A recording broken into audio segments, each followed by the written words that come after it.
Tout ce qu'on ne mesure pas ne s'améliore pas. Et là, je vais vous demander de faire un exercice.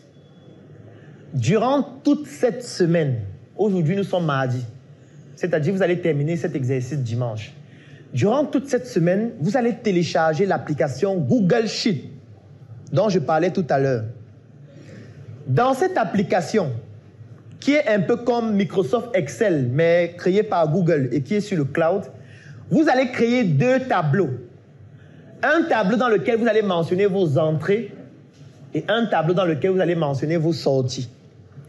Et chaque jour, dès que vous avez une entrée d'argent, vous notez la désignation et le montant dans le tableau des entrées. Je prends un exemple. Si vous vendez par exemple des stylos, si vous vendez un stylo à 100 francs, dans le tableau des entrées, vous mettez vente d'un stylo, montant 100 francs. Si par exemple vous vendez des mèches et vous avez vendu une mèche à 50 000, vous mettez vente de telle mèche de telle catégorie, montant 50 000. Vous faites ça mercredi, jeudi, vendredi, samedi, dimanche. Vous faites la même chose avec les dépenses. Si vous payez de l'argent pour le taxi, vous notez. Si vous payez de l'argent pour charger du crédit dans votre téléphone pour mettre Internet, vous notez avec sa désignation. Si vous dépensez de l'argent pour acheter de la nourriture, pour aller dans un restaurant ou n'importe où, vous notez. Et à la fin de la semaine, c'est-à-dire dimanche, vous faites le bilan. Ou alors vous faites le bilan mardi prochain lorsqu'on va se revoir exactement 7 jours après. Et dans ce bilan, vous notez le total de vos entrées a fait combien? Le total de vos sorties a fait combien? Lorsque vous faites la différence entre vos entrées, c'est-à-dire les entrées moins les sorties, ça donne combien? Ce qu'on appelle le solde. Quelles sont les entrées qui vous rapportent le plus d'argent? Vous faites la liste des 5 principales entrées qui vous rapportent le plus d'argent. Vous faites la même chose avec les sorties. Les 5 principales sorties qui vous rapportent le plus d'argent. Et quand vous allez faire ça pendant une semaine, vous allez vous rendre compte que le fait d'avoir observé votre comportement financier, ce qu'on appelle le reporting financier, ça va vous permettre de vous améliorer.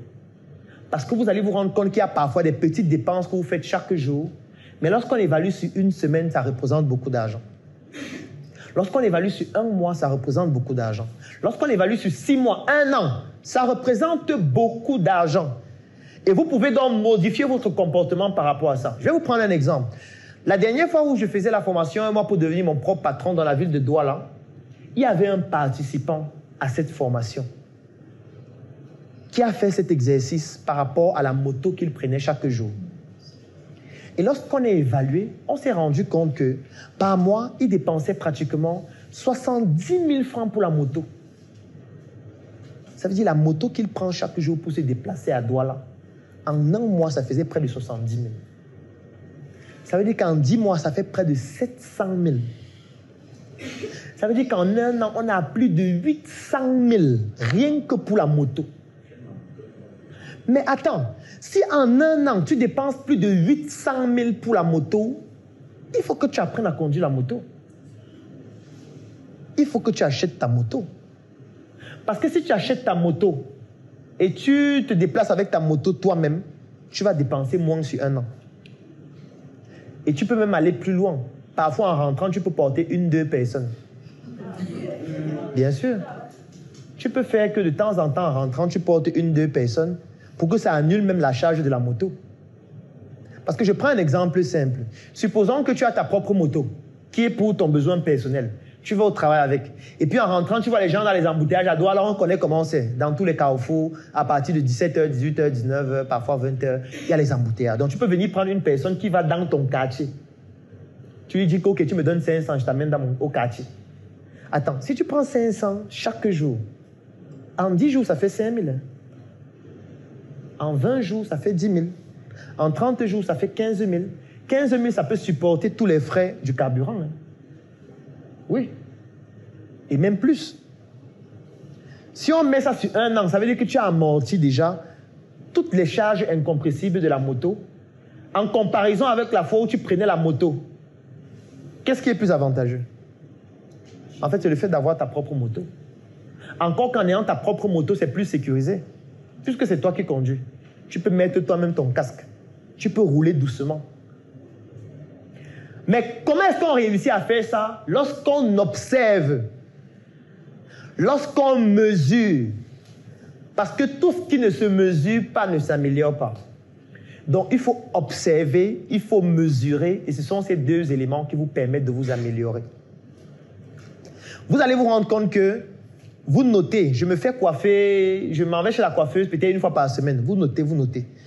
Après, vous allez calculer que, mais attends, chaque mois, je dépense 200 000 pour la coiffure, 100 000, 50 000.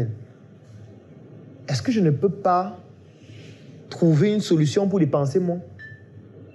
Chaque jour, je mets la connexion Internet de 1000 francs, de 500. Sur un mois, ça fait pratiquement 15 000 que je dépense. Est-ce qu'il n'y a pas un forfait que je peux mettre pour un mois qui coûte moins? Parce que quand vous le faites, ça veut dire que vous allez augmenter l'argent que vous gagnez. Puisque vous allez commencer à optimiser vos dépenses.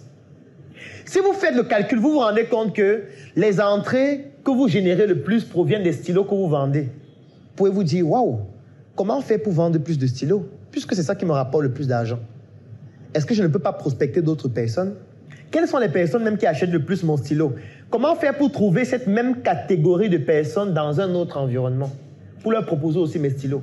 Comment faire pour proposer mes stylos sur Internet? Pour augmenter mes entrées. Parce que votre objectif sera maintenant comment augmenter mes entrées et comment optimiser mes dépenses. J'ai dit optimiser, pas diminuer. Ce n'est pas la même chose.